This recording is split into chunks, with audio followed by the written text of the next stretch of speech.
I wanted to bring that conversation to the podcast because I think it's one that isn't really had. I hate to say it. Actually, no, I love to say it. I really am a trailblazer. My fatal flaw is that I can do everything. I have the ability to do all the tasks, so I just do them. That ain't gonna work for me anymore. Before we dive into today's episode, I want to highlight one of the core values of Fame Ready: expansion, because building a profitable business isn't just about creating something great. It's about differentiation and standing out. And if you run a retail shop, you know just how hard that can be. Your brand, whether it's a personal brand, a product, or a storefront, is shaped by what people associate with you. And for retailers, that includes what's on your shelves. Finding unique products your customers won't see in big box stores takes time. Sourcing can be exhausting, and tying up your cash flow in new inventory, that's risky. That's why I'm so excited to partner with Faire. Faire is the largest online wholesale marketplace connecting hundreds of thousands of brands and retailers around the world. It makes discovering unique products simple and testing new inventory far less stressful. Retailers get net 60 payment terms, which means you can sell your inventory before you even have to pay for it. And they offer free returns on first orders, so you can try new brands with confidence. And if you're a brand listening, Faire also helps your products get discovered by retailers globally without endless cold pitching. Because you know we hate a cold pitch on this show. If growing your shop, differentiating your inventory, and strengthening your brand reputation is part of your next level strategy, I highly recommend checking out Faire.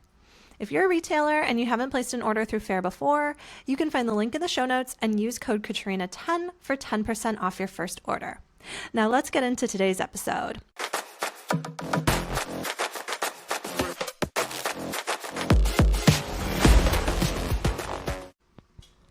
Hello, you guys. Welcome to Fame Ready, the podcast to show you that anything is possible. Yes, including fame.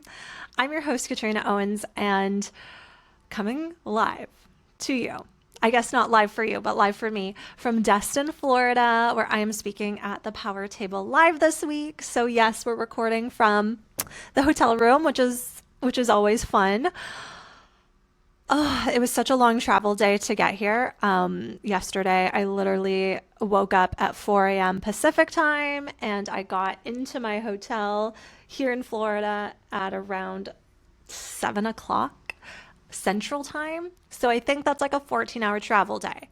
But let me tell you, it is already gorgeous, gorgeous sunny, and I am just so excited for the week ahead. And it's feeling kind of monumental, honestly, because right now there are a lot of really cool things happening in my business. And one of the things that I wanted to chat about today is what it really looks like to grow a team as a personal brand. Because, by the time this episode comes out, I may have already hired for this role, but I'm currently hiring a marketing director for Katrina Owens Media, which is my personal brand-based business. So what I wanted to chat about today, because, after posting that the other day, and, it was a long time coming, this was something that I really had to sit with and gain clarity on for a while. So I'm going to tell you about how I got to that. But earlier today, I had went over to get breakfast and ended up running into one of my clients who is here this week. So we were chatting, having breakfast. I was telling her about this position, and we started talking about how to hire as personal brands and what tasks to hire out for and what things actually have to stay with you as a personal brand. And so I wanted to bring that conversation to the podcast because I think it's one that isn't really had, because I hate to say it. Actually, no, I love to say it. I really am a trailblazer when it comes to growing and expanding a personal brand-based business. And so the roles and how they support you definitely look different from a lot of other businesses where there might be more traditional roles and it might be easier to hand off certain tasks. And so that's what we're bringing here today. Okay, so I'm going to kind of take you through what my team looks like, how that growth happened, and wherever you're at in your current personal brand-based business, you can have some ideas on what this can start to look like for you. Okay, so most of the time when it comes to growing a personal brand, and actually this conversation goes even further to when we think about having a personal brand-based business and we think about capital and leveraging debt and investing in our business. I think when it comes to personal brands, we tend to forget this piece entirely, right? We think, surely if I'm growing a personal brand, it's all about me. That means that I don't have overhead, I don't have a big team, I don't have all of the things that a more traditional growing and scaling business will look like. And I'm here to tell you that that's wrong. Because the more that you grow a profitable personal brand, a six-figure personal brand, which is what we talk about on this show, the more you're going to find that you need more and more support.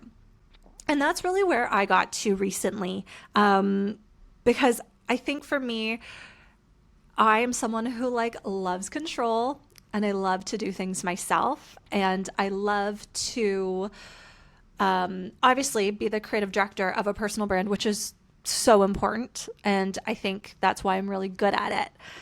But over the last couple of weeks specifically, and actually this has been a pattern over the last couple months, I keep getting put in these positions of resistance where all of a sudden I have so many tasks. My inbox feels never ending, which, okay, if you run a business, sure. But I started to come face to face with a lot of tasks that I felt like I had to do, but I didn't enjoy doing. And a couple weeks ago, I was at a retreat for the business mentorship program that I'm a part of called Living in Balance. And it was during one of the sessions on that retreat that I had this conversation with one of my mentors around me being present. This is like the bane of my existence. And that sounds terrible to say, but I have struggled with being present in the moment so often. I'm always kind of looking ahead to the next thing. I always kind of feel like I'm in a rush. I'm always running like a background program on okay, well, what do I have to do next? What's happening in my inbox? What's happening in my DMs? And I mean, I'm not going to take you on the full journey I had to unpack with my mentors at that retreat, but the outcome or the learning, the takeaway was that I need to really work on being a hell of a lot more present in my daily life. And I mean, I've created such a beautiful life. I want to be present and here to enjoy it. And so in the weeks to follow, since that retreat, I started to really work on this presence, when I'm doing a task or in a meeting or, anything. In any given moment, I'm really trying to be super present, super connected to what's happening around me, and really try to check my ruminating thoughts, thinking about other things, checking off to-do lists. And this presence is what made me realize that there are a bunch of tasks in my business that I'm currently doing out of obligation, not passion, and not even because I'm the only one that can do them and they're my zone of genius. I'm doing them because I feel like I have to. And that presence started to tune me in to a little bit of misery and grumpiness that I had been feeling around certain tasks. And I honestly didn't think that I really had to hire again right now, but the resistance that I was feeling to hiring and to expanding my team again when we just added a team member 2 months ago, I'm I'm here again. But at the same time, things are growing and scaling really quickly. And I think that this is where most people either ride that wave and grow the team with it, or they kind of get stuck in okay, well, I'll just stay here for a little bit, be in my misery when I should be in my joy, and see what happens. And the outcome of that is almost never amazing. So hence why I'm here. Hence why, after growing my team and adding an executive assistant a couple months ago, which has been life-changing on the admin side of things, it was time to bring in someone else. And this episode is not to promote the job description because, I'll let you guys in on a little secret. Right now it's Monday and I posted the job on Saturday. So it's only been a 48-hour period. I already know based on some messages and comments that I've received that people have applied, but I actually had all of the applications get sent to my executive assistant. So I haven't seen any of them yet. So obviously in a couple hours that will likely change, but I also did that by design. I am trying to be less hands-on in a lot of different areas in my business, and that is why I've added this particular position. So I'll give you kind of the overview of what my team looks like right now. So we've got a marketing coordinator, which really is an execution role. So, and this is, I mean, because I have a very corporate marketing background, I do feel like I base my roles on kind of a corporate structure. And so, I mean, you know her, you love her. It's Heather, if you've ever had the pleasure of crossing paths with her. And so Heather has been with me for almost 2 years now. And she joined my team when we were still Knockout Marketing Directive, and she was a social media assistant supporting with a lot of my agency clients and really executing on the pieces of their deliverables and what was included in their monthly packages when it came to social media management. So as a personal brand, I'm actually like, this is a hill I will die on. Personal brands should not be hiring social media managers. Okay. I say this with love because it is the thing that people like always want to outsource. But I was having this conversation with my client over breakfast because she was asking me about outsourcing social media specifically. And I was like, I'm going to be so honest with you. It's a task that's got to stay with you. With the exception of some pieces, like, you know, if you want to bring in some support when it comes to creating graphics for like promotional purposes, or like video editing, that's great.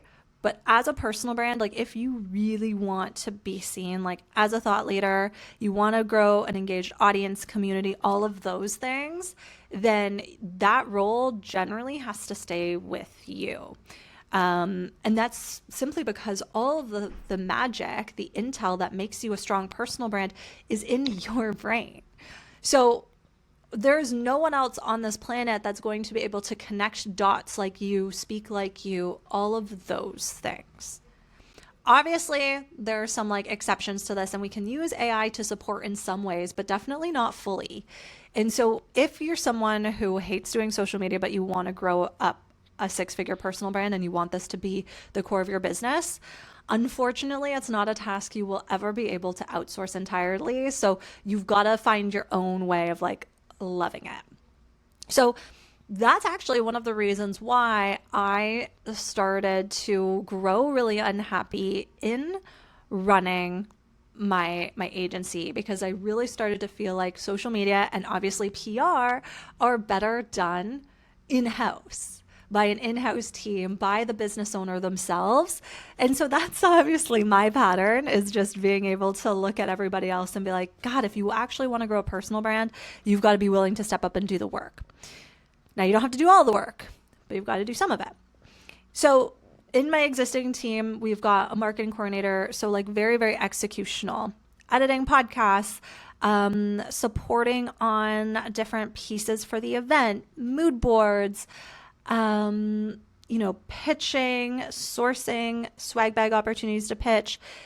And I say that because, funnily enough, I actually think from like a true brand partnership perspective or brand or like event sponsorship perspective, those larger, higher ticket sponsorships and partnerships actually have to live with you as the business owner also. So I won't like name any names here, but some of my good friends who also host events with brand sponsors, we have a little group chat, and they have hired like external sponsorship reps. So these aren't people that are sourcing like merch or like swag bag items, but like actual monetary sponsorships. And for both of them, their representative produced $0 in sponsorship revenue, whereas the business owner / like event host themselves has generated like 6 figures in sponsorship revenue. And I'm seeing the same for myself. Okay.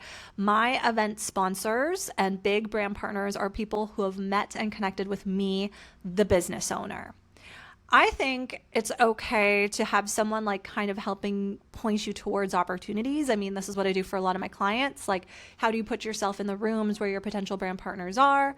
How do you structure different asks? How do you, what does it look like to, create packages that sponsors like? What deliverables are they drawn to? So like external support on those things I'm all for.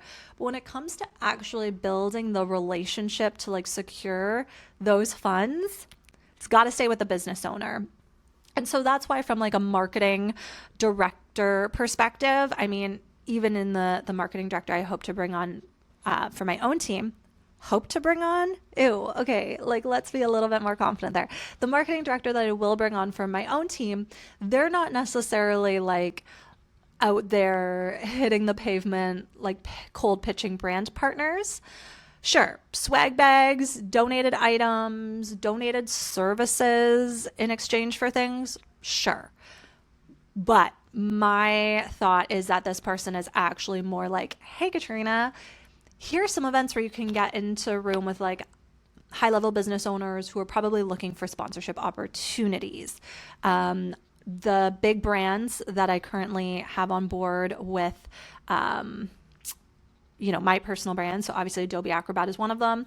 By the time this podcast episode comes out, we will have announced that Dubsado is our headlining sponsor for Big Brand Energy Live. They came to me. They slid into my DMs and came to me, which was really, really exciting. And obviously that's because I am the driving force, the driving strategist behind my personal brand. And that's what makes it appeal to like these big brand partners who are looking for ambassadors or community members that they can celebrate. Do you feel like you're the industry's best kept secret? You're the best at what you do, but it feels like it's not obvious online? The worst part, you feel it in your business. Maybe inquiries have dried up, maybe your website looks just like your competitors, and even the people close to you have trouble telling them apart. Maybe you keep getting passed over for PR and speaking features, so you're white knuckling it, posting more, burning out, trying to be seen. If you're a practitioner with hard-earned expertise, that's not a you problem. The online landscape has changed, so your expertise deserves to be unmistakable, not buried. Alyssa Sanglang is the founder of Contrast Collective, a boutique web strategy studio that helps experts become unmistakably trustworthy online, even in the age of AI and misinformation. She'll be at Big Brand Energy Live this June, doing live website trust audits at her booth. If your online presence doesn't match the authority you carry in real life, come find her. Head to contrastcollective.co/trust to see where trust is leaking on your site right now. So for me, I'm like, okay, but let me bring in someone who is going to be great at maybe identifying not just events, but organizations, okay? Organizations that I can like pitch to speak to, or maybe they even start managing the pitching. I don't think pitching always has to stay with the business owner, but I think there has to be so much communication and so much understanding of here are all the different talks a business owner can offer. Here are the audiences that they speak to. Otherwise, pitching starts to fall a little bit flat. And I mean, you already know, like pitching from an external agency, no. Anytime I receive like a podcast pitch from an external agency, and I get these things all the time, I immediately delete them. I don't even read them because it just feels so disconnected. But I do think like as personal brands grow, it's really normal to have a team that helps manage bookings, who is looking for not even like public facing stuff, but is like getting strategic with what are private organizations or businesses that feel aligned, all of that.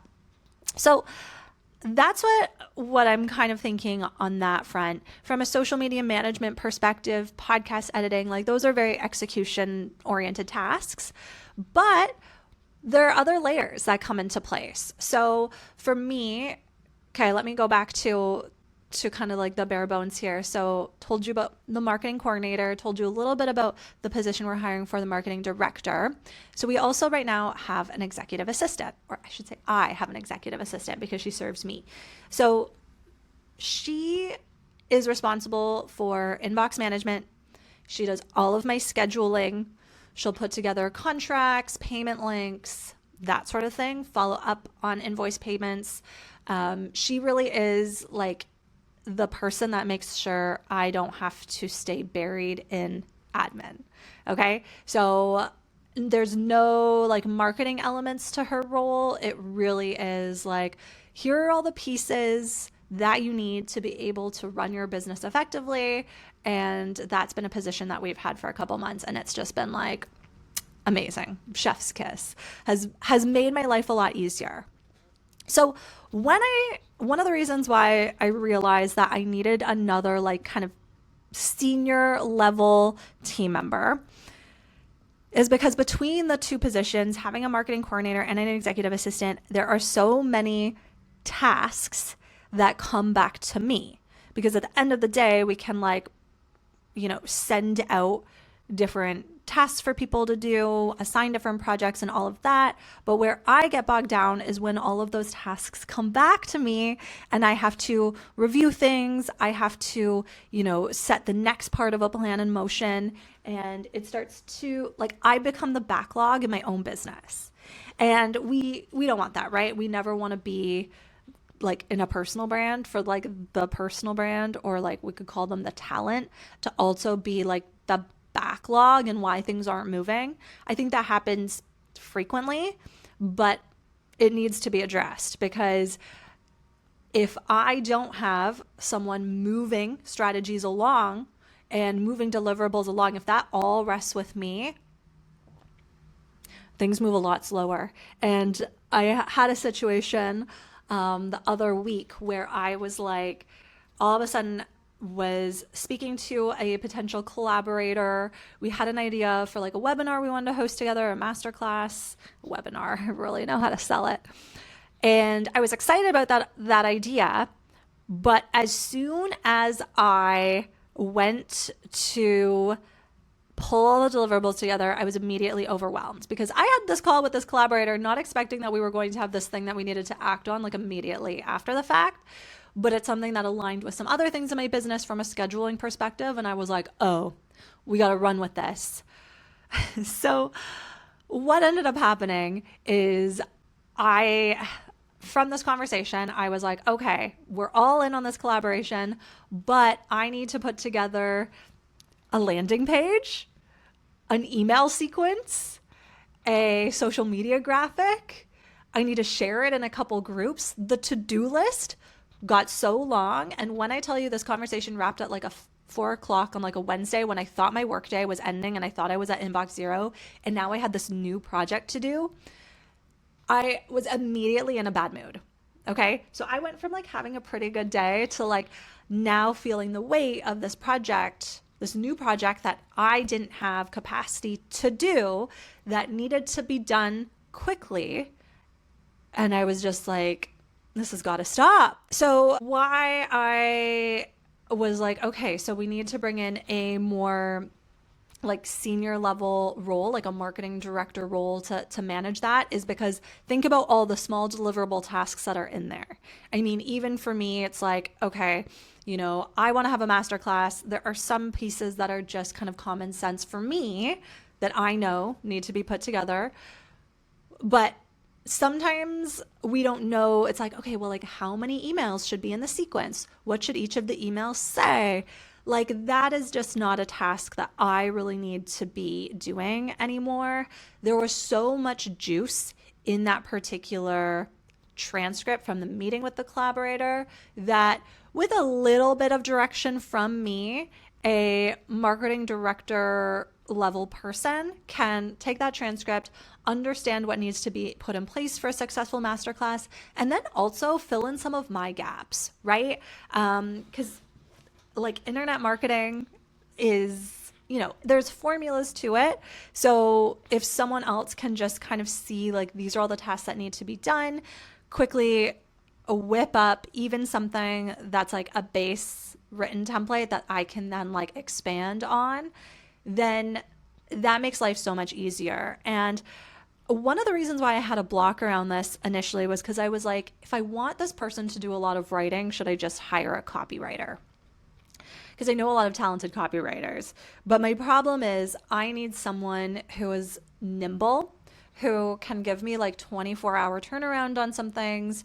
And unfortunately, like that doesn't necessarily work when we're looking at a lot of like external contractors, people with their own agencies, consultancies, that sort of thing. For me, like I'm now realizing as my business grows, I am looking for a team that's really dedicated to helping this business scale. And that's really hard when someone has so many multiple competing priorities. So I was like, okay, I need someone, because in the case of this masterclass, I'm like, God, now there's all of these deliverables that have to be pulled together. I ended up doing them on my freaking 4-hour layover in Dallas when I was dead tired. I made an error, like a date error on the landing page that someone called me out on today. And I was like, this is why we shouldn't be doing things alone anymore. So that's kind of the structure, right? I think like as we grow and scale personal brand, the very first task that most people probably hire for is that base level executor. So someone you can start to shift, execution tasks to basic research tasks, some strategy, although like as the personal brand, like you will always be the strategist, but maybe it's like, hey, research ways we can do this, or come up with some things we can do over here. And that's great. The executive assistant or admin assistant is like strictly administrative. I know some people try to like blend their admin. So like it's like admin assistant, but then they also do, or like virtual assistant who also does marketing tasks. That doesn't really work for me because I think admin and marketing are like two really, really different things. And I'd like to keep like people in their lanes. And then marketing director, some sort of senior level, like this person, I actually said this to Gabriel the other day. I was like, for me, this person has to be similar to who I was 3 years ago. Maybe new to running a consulting business or being fractional support. So they might not have like clients or a bunch of like competing responsibilities, but at the same time, they have previous corporate experience. So I gave this advice to someone a couple years ago. Maybe it wasn't a couple years ago. Maybe it was like last year. She was a new grad, and she was kind of playing with the idea of either like going off on her own and just starting her business after graduating college, or she was asking me, should she like apply to jobs and try to work for someone else, like a company? And I was like, corporate marketing experience is so valuable. Like, even though I come up on here and talk about like, I will never go back to corporate, I do think working in corporate gave me so much strategic ability, management capabilities, so many things that I like wouldn't have otherwise. And when we talk about growing a 6-figure personal brand, that's a big business. And one day this messaging will change to be like growing a 7-figure personal brand.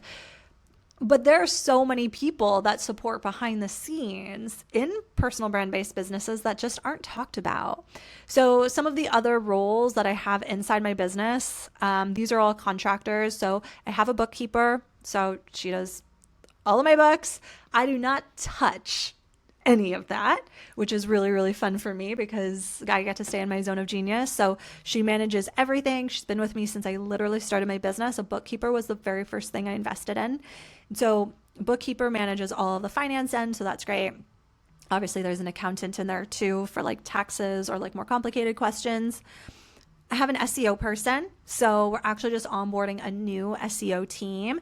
And when I switched SEO providers, that was actually like one of the reasons why I was like, okay, perfect timing to bring in a more managerial level person too, because I want them to be able to look at all of the analytics, direct the SEO team. There's a massive questionnaire I have to fill out for the SEO team. And like, I just can't. So SEO is obviously in there. I hired a web designer when I first did my website, although all of the changes now have been me making them. And so that is also my hope with a marketing director too. Like, I have this really unique ability to flex between multiple skill sets. So I know how to design a website. I'm very good at learning like new tools, and like I think like my fatal flaw is that I can do everything. Like my fatal flaw, and this is from being a marketing manager for so many years, I have the ability to like do all the tasks, so I just do them. But like creating a landing page or designing a new web page on a Saturday when like I should be resting, golfing, spending time with Gabriel, that ain't gonna work for me anymore. So that was another piece that I was like, we gotta get someone else in here looking at all of that. And then obviously from an events perspective, there are so many vendors and support that come on board with that. So like for Big Brand Energy in June, we have a event designer coming on board, which is really exciting. So there's lots of moving pieces. And so I got to a place where I'm like, I cannot be the ringleader anymore. We need a new ringleader, someone to manage everyone, someone who I can just trust with all of the things to get done, quickly, efficiently, and in the way that like I really want them to. So that's what my back end looks like. This is the same structure I see a lot of my clients scale to. And I think resistance to hiring is the fastest way to slow yourself down and slow your growth and bog yourself down. I know for me, I've had lots of resistance to hiring. Even with this new role, I was feeling a little bit of that pressure of like, okay, more responsibility, because more salaries to manage, more people to ultimately manage, even if they are making your life easier, is a lot. But I do believe that my personal brand has evolved to the next level, and that's why I'm so excited to be welcoming this person to the team. So I don't know that this job posting will even still be live by the time this episode comes out, because I'm definitely looking to get someone in here like fast and furiously. But yeah, if you are just interested in checking it out, I mean, you can go to my website. You'll find the posting if you really want to look for it. But what I would really, really love is if you leave me a 5-star rating and review if you love this podcast and if you find this so helpful. I, dare I say it, don't think there's anybody out there talking about personal branding and growing up a personal brand-based business the way that I am. Even when I was posting this marketing director position, I was like, whew, okay. I've never seen anyone do this before. I've never seen anyone in my type of business with my kind of structure and revenue streams do this before. And that's where I was feeling like a little bit sticky around it, because I was like, this feels right to me, but there's no one modeling it for me.